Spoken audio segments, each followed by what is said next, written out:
বর্তমানে স্যার আমি গভর্নমেন্ট সার্ভিসের প্রস্তুতির পাশাপাশি কিছু ছাত্রছাত্রীদের পড়িয়ে থাকি। আচ্ছা, তুমি বিটেক করে গ্রুপ ডি যে চাকরি করতে চাইছো, তাহলে তোমার থেকে যারা কম ডিগ্রি তারা কি করে চাকরি পাবে? স্যার অ্যাকচুয়ালি আমি বিটেক কমপ্লিট করার পরে আমি কাজ করেছিলাম।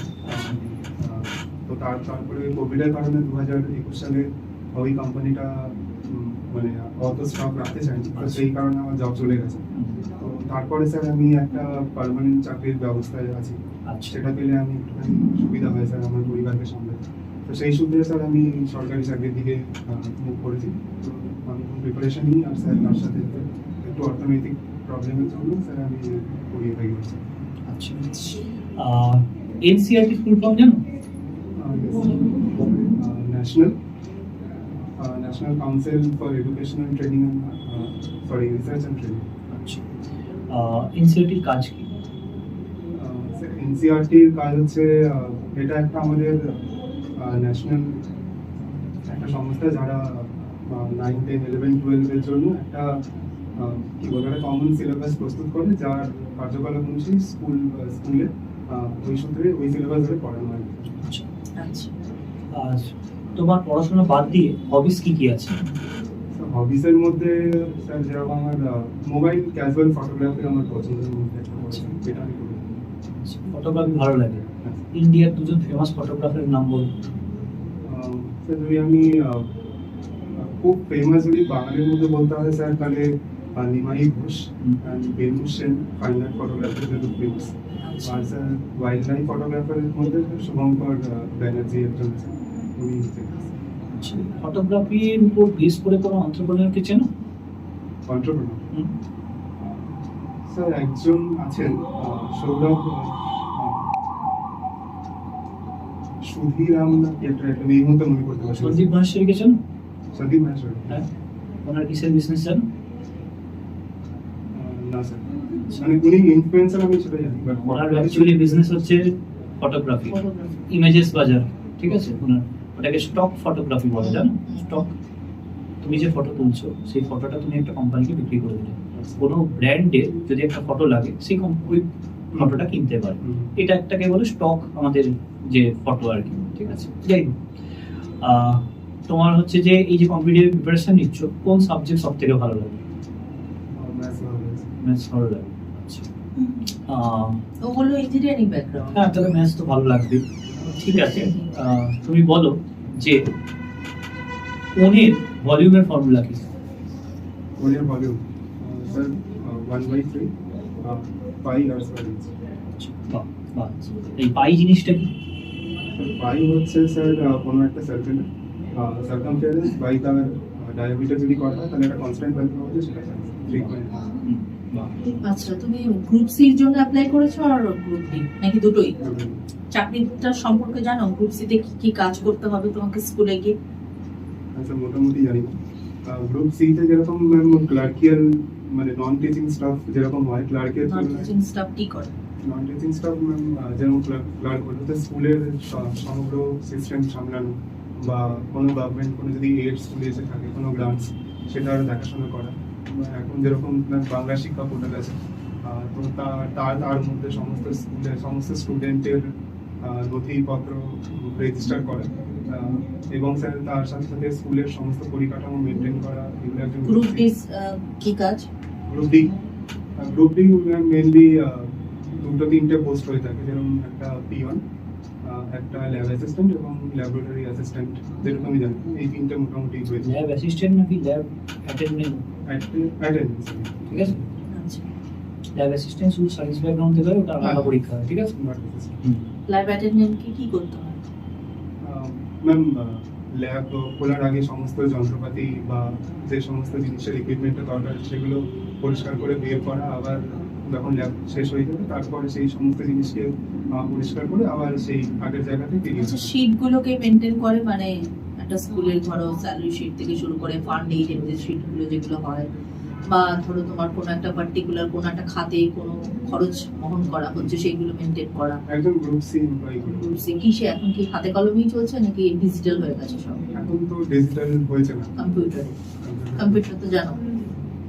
আচ্ছা, কোনো একটা জিনিস ধরো লিখতে গিয়ে মাইক্রোসফট ওয়ার্ডে আমি মুছে ফেলেছি, সেই লেখাটাকে আমার আবার আন্ডু চাই। Control section control set. আচ্ছা, কোনো জিনিস পেস্ট করতে গেলে, কন্ট্রোল কপি করা ছাড়া কোনো জিনিস পেস্ট করতে গেলে কি করে পেস্ট করা যায়? কপি করা ছাড়া কিবোর্ড ইউজ করা যেতে পারে, উইন্ডোজ ভি দিয়ে। এগুলো ইউজ করতে পারো? আচ্ছা, তুমি বলো, আমাদের বিভিন্ন প্রাইভেট স্কুলে এবং গভর্নমেন্ট স্কুলে ক্লাসরুমে আজকাল সিসিটিভি বসাচ্ছে, ঠিক আছে? তো এটা ঠিক না ভুল, তোমার কি মনে হয়? হ্যাঁ স্যার, ঠিক আছে। কিন্তু তোমার কি মনে হয় না এটাতে বাচ্চার স্বাভাবিক বৃদ্ধিটা ব্যাহত হয়? মানে আমার মনে হবে যে সবসময় 24 একজন ঘন্টা আমার তাদেরকে দিকে watch তাকিয়ে করা, হ্যাঁ, আছে, একদমই সবসময় তাই। একটা প্রাইভেসি যে আমার, সেটা কি মানে মানে ক্ষুণ্ণ হচ্ছে না এটার ফলে? না স্যার, এই ব্যাপারে আমার মনে হয় স্যার স্যারদের বা স্কুলের কর্মচারীদের বাচ্চাদের অ্যাওয়ারনেসের একটা দরকার আছে, যে এদেরকে বোঝানো উচিত যে এটা তাদের সিকিউরিটি পারপাসে ইনস্টল করা হয়েছে। তো যদি স্যার আমরা এই অ্যাওয়ারনেসটাকে মানে যদি ডাইভার্স করতে পারি, তো স্যার আই থিঙ্ক ওরা সেটা বুঝবে এবং পরবর্তীকালে এই জিনিসটা নিয়ে নেবে। আচ্ছা, স্কুলের একজন ছাত্র, একজন ধরো কোভিড স্কুলে তুমি চাকরি পেলে, তো একজন ছাত্র একজন ছাত্রীকে তার সঙ্গে খুব বাজে আচরণ করেছে, মিসবিহেভ করেছে যেটা বলা হয়, তো সেটা তুমি চোখে মানে দেখেছো আর কি, দাঁড়িয়ে থেকে তুমি দেখেছো, তো সেটাকে তুমি কিভাবে হ্যান্ডেল করবে? দেখা গেল জিনিসটা খুব বাজে পর্যায়ে চলে গেছে, যে একদম ধরো এ ওকে মেরে বসবে, ও ওকে মেরে বসবে, এরকম একটা পরিস্থিতি, সে ছেলে মেয়ে দুজনেই ঝগড়া করুক আর যাই হোক, তো সেটা তুমি কিভাবে হ্যান্ডেল করবে? তার স্কুলে তো একটা অপ্রীতিকর ঘটনার সৃষ্টি হলো, তো 10টা স্টুডেন্ট সেখানে দেখছে, একটা সিন ক্রিয়েট হয়ে গেছে, টিচাররাও সেখানে গিয়ে থামাতে পারছে না, তো সেক্ষেত্রে তুমি একটা গ্রুপ স্টাফ হিসেবে সেখানে গিয়ে তুমি বা শিক্ষাকর্মী হিসেবে গিয়ে তুমি কিভাবে হ্যান্ডেল করতে পারবো বিষয়টা? আচ্ছা, প্রথমে তো ম্যাম আমি সেই যারা লড়াই করছিল ওদেরকে আমি বোঝানোর চেষ্টা করব যে এরূপ আচরণ করে স্কুলে যথাযথ নয়, এবং তারপরেও যদি সিচুয়েশনটা আমার কন্ট্রোলের বাইরে থাকে তাহলে স্যার অবশ্যই আমি কোনো মাস্টারমশাইকে সেই ব্যাপারটা সম্পর্কে অবগত করাবো। যে আমি তো শুরুতেই বললাম যে টিচাররাও বিষয়টাকে হ্যান্ডেল করতে পারছে না, এরকম একটা পরিস্থিতি, ধরো তাদের বয়সটা কম, তো সেক্ষেত্রে তুমি কি করে হ্যান্ডেল করবে? আমি যেরকম বললাম, প্রথমে তো ওদেরকে বোঝাবো, এবং তারপরে যদি সিচুয়েশন আন্ডার কন্ট্রোলে না আসে আমি তাদের প্যারেন্টসের সাথে একবার কনসাল্ট করার। আচ্ছা, ধরো দেখা গেল তুমি কম্পিউটারে ডাটা মেনটেন করছো, এখন তো বলছো কম্পিউটারে তুমি বললে, ধরো কোনো একটা ডাটা শিট এরকম মেনটেন করতে গিয়ে ডাটা শিটটা সামহাউ ডিলিট হয়ে গেছে, তার কোনো ডুপ্লিকেট কপিও নেই বা তুমি কোথাও সেভও করে রাখো, মেবি হয়তো তার কাগজটাও তুমি কোথাও একটা ভুলে গেছো, মিসিং হয়ে গেছে, তো সবাই তোমাকে দোষারোপ করছে যে ওর জন্য কাজটা হয়েছে, তো কিন্তু কাগজটা প্রয়োজন স্যারের, কি করবে তুমি তখন? কিভাবে হ্যান্ডেল করবে সিচুয়েশনটা? একটা জিনিস জানতে চাই যে ডিলিট হয়ে গেছে ইন দ্য সেন্স এটা কি ম্যাম মানে পার্মানেন্টলি ডিলিট হয়েছে না রিসাইকেল? সেটা ইটস আপ টু ইউ।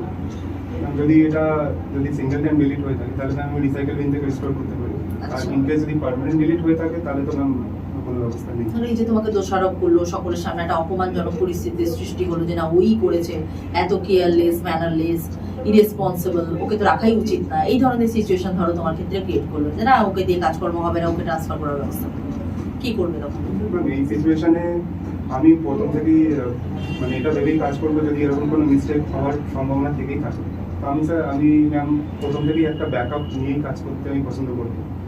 সেই ক্ষেত্রে যদি পরে ইন দ্য সেন্স কোনো কারণে আমার কাছ থেকে ফাইলটা ডিলিট হয়ে গেল তাহলে তো সেই পরিস্থিতিতে কিছু করার নেই ম্যাম, কিন্তু তার মানে পরবর্তীকালে তুমি বলতে চাইছো শুরু থেকেই তুমি যবে থেকেই জয়েন করবে তবে থেকেই তুমি মোটামুটি একটা ব্যাকআপ প্ল্যান রেডি রেখেই, ব্যাকআপ আমার মনে হয় ম্যাম কম্পিউটারে কাজ করার ক্ষেত্রে একটা অলওয়েজ একটা ধরো কাগজ মিসিং হয়ে গেছে তখন তুমি কি করবে? একটা ইম্পর্টেন্ট ফাইল, সেটাই তুমি কোথায় রেখেছো তোমার সামহাউ মনে পড়ছে না, বা কাকে দিয়ে, ফিজিক্যাল কপি। হ্যাঁ সেটাও হতে পারে তোমার ক্ষেত্রে, তো তখন তুমি কিভাবে হ্যান্ডেল করবে সিচুয়েশনটা? সবাই তোমাকে দোষারোপ করছে যে ওর জন্যই হয়েছে, কোথায় ফাইল রেখেছে জানে না, মনে থাকে না, কাকে দিয়ে দিয়েছে, মিসিং হয়ে গেছে, তখন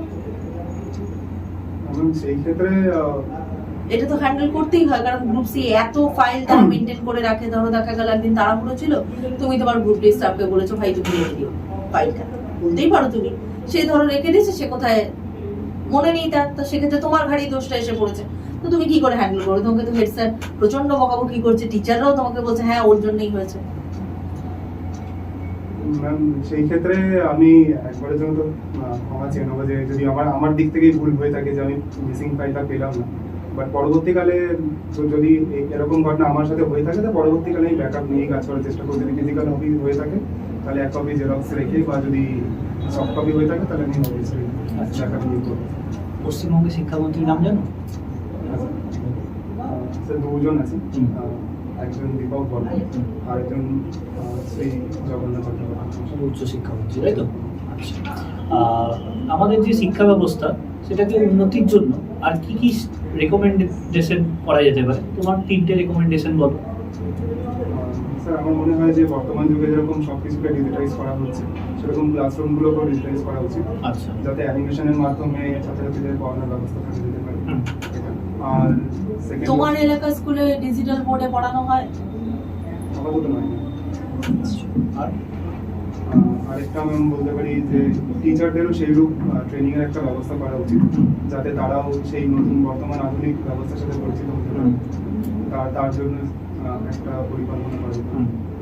আর 3 নম্বর হচ্ছে স্কুল একটু পরিকাঠামোটা বদলানো উচিত। কি পরিকাঠামো বদলানো উচিত বলে মনে হয়? পরিকাঠামো মানে ম্যাম যেরকম এখন এক্সট্রা কারিকুলার অ্যাক্টিভিটিস এর জন্য অনেক স্কুলে পর্যাপ্ত পরিকাঠামো থাকে না। আমার মনে হয় যে সেই দিকটাও একটুখানি দেখা উচিত, কারণ স্কুলের বাচ্চাদের পড়াশোনার সাথে সাথে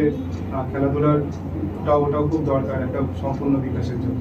সেই দিকটা আমার মনে হয় আমাদের যে সিবিসিএস পদ্ধতি এসছে, জানো, চয়েস বেস ক্রেডিট সিস্টেম, আমি সায়েন্সের সাথে আর্টসের সাবজেক্ট নিতে পারি। তোমার মনে হয় কি এটাতে লাভ হচ্ছে নাকি উল্টে ক্ষতি হচ্ছে? ধরো ফিজিক্সের সাথে আমি ম্যাথস না নিয়ে ডান্স নিতাম, এটাতে কি স্টুডেন্টদের ভালো হবে নাকি খারাপ হবে? না স্যার, এটা আমি ক্ষতি তো কিছু দেখতে পাচ্ছি না। আমার মনে হয় স্যার এটা একজন শিক্ষার্থীর জন্য তার পার্সোনাল চয়েস হতে পারে। সে ফিজিক্স কেমিস্ট্রির সাথে হয়তো অন্য কোনো সাবজেক্ট চুজ করতে পারে, কারণ এখন কারেন্ট সিচুয়েশন অনুযায়ী যে সায়েন্স নেবে সে খালি সায়েন্সের সাবজেক্ট অবধি সীমাবদ্ধ, বাট তার ম্যাম কোনো একটা আর্টসের সাবজেক্ট কিন্তু বা ফিজিক্সে ধরো ডিফারেন্সিয়েশন ইন্টিগ্রেশন না করলে ফিজিক্সের প্রবলেম কি করে সলভ করবে? ম্যাথ একদম যাকে বলে Math ছাড়া তো কোরিলেট physics করে তো না হয় না। করলে ফিজিক্স পড়াটা এক প্রকার অসম্ভব। অসম্ভব। সেক্ষেত্রে তুমি এটা কি তাহলে তো তার কিভাবে ফিউচারে সমাধান অসুবিধা হয়ে যাবে। মানে আমি এটা বলতে চাইছি যে মিনিমাম যেটা প্যারালাল সাবজেক্ট সেটাকে রাখার সাথে সাথে অন্য একটা সাবজেক্টে হ্যাঁ। চয়েস দেওয়া যেতে পারে, যেরকম এখন পিসিএমবি আছে, হ্যাঁ, আমরা এইটাকে বায়োলজি না- থাকা ওটা cover ঠিক করতে আছে।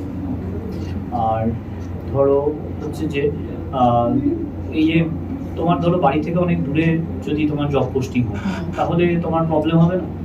হয় না স্যার, আমার তাতে এমনি কোনো সমস্যা নেই। আমি কলেজের শুধু আমি বাইরেই থেকেছি স্যার, আমার অভ্যাস আছে। আমি আর অন্য যদি একটা ভালো চাকরি পেয়ে যাও, তোমার তো ইঞ্জিনিয়ারিং ডিগ্রি আছে, তো ধরো সরকারি সেক্টরই ধরো আমাদের যেটা মানে পিএসসি যে ইঞ্জিনিয়ার যে পোস্টগুলো আছে সেখানে যদি তুমি চাকরি পেলে বা ডব্লিউবিসিএস পেয়ে গেলে, তাহলে কি করবে?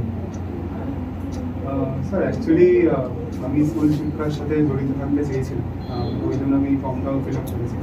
তো সেই সূত্রে স্যার আমি পরবর্তীকালে চেষ্টা করবো যদি স্কুল সার্ভিসের সাথে যুক্ত কোনো পরীক্ষা দেওয়ার, বা পরবর্তীকালে বিএড করে যদি টিচার মানে তুমি স্কুল সার্ভিসের এই সেক্টরটাতেই থাকতে চাও, মানে তুমি অন্য কোনো পোস্টে তুমি এক্সামই দেবে না? অন্য কোনো পোস্টের জন্য সেন্ট্রাল গভর্নমেন্টের পরীক্ষা তুমি দিতে পারো, তোমার যে কোয়ালিফিকেশন আছে তাতে তুমি স্টেটেরও বিভিন্ন অফিসার গ্রেডেড এক্সাম তুমি দিতে পারো। দিতেই পারি, বাট স্যার আমার ফার্স্ট প্রেফারেন্স অনুযায়ী আমি স্কুল সার্ভিসটাকে রেখেছি, সেটা সেন্ট্রাল হোক বা স্টেট হোক। আচ্ছা। বাট আদারওয়াইজ আমি বাকি যদি কিছু ভালো পেয়ে থাকি সেটা ঠিক আছে, বাট আমি পেয়ে স্কুল গেলে সার্ভিসটাকে তখন তো সেটা তো জয়েন করবেই। হ্যাঁ সেটা করবো, কিন্তু ফার্স্ট প্রেফারেন্স আমি স্কুল সার্ভিসটাকে ধরো তখন তো জয়েন করলে, ধরো স্কুল সার্ভিসেরই তোমার কথা শুনি যেটা আমি বুঝলাম, অন্য ভালো পোস্টে তুমি পেয়ে গেলে তখন তো গ্রুপ সির পোস্ট তো তুমি ছেড়ে দেবে, তো তোমাকে নিয়ে আমার লাভটা কি? আমি তো তোমার জায়গায় এরকম কম কোয়ালিফাইড ছেলেকে আমি নিয়ে নেবো, সে তার জন্য প্রয়োজন, কারণ তার ক্ষেত্রে তার অন্যান্য গ্রেডের অপরচুনিটিও তার ক্ষেত্রে থাকবে না। তো তুমি এত হাইলি কোয়ালিফাইড ছেলে এরকম একটা পোস্টের জন্য কেন নেবো আমি তোমাকে? ম্যাম পরবর্তীকালে ম্যাম আমি যদি এখন চাকরিটা পাই, তো আমি অবশ্যই স্যার ম্যাম এখান থেকে কিছু শিক্ষা গ্রহণ করতে পারবো, যে কী করে স্কুল ব্যবস্থা চলে বা আরও কী কী দরকার আছে। তো সেই মাইন্ডসেটটাকে আমি ম্যাম পরে কাজে লাগাতে পারি যখন আমি কিন্তু আমার পোস্টটা তো ভ্যাকেন্ট হয়ে গেল, গ্রুপ সি পোস্টটা তো খালি হয়ে গেল, তাহলে তুমি এই 1 বছর 2 বছর করার পরে, এটা তো লং টার্ম পোস্ট, সরকারি চাকরি, তো 2 বছর পর পোস্ট খালি হয়ে গেল, তুমি চলে গেলে, তাহলে আবার রিক্রুটমেন্ট হবে, এটা তো আচ্ছা আচ্ছা,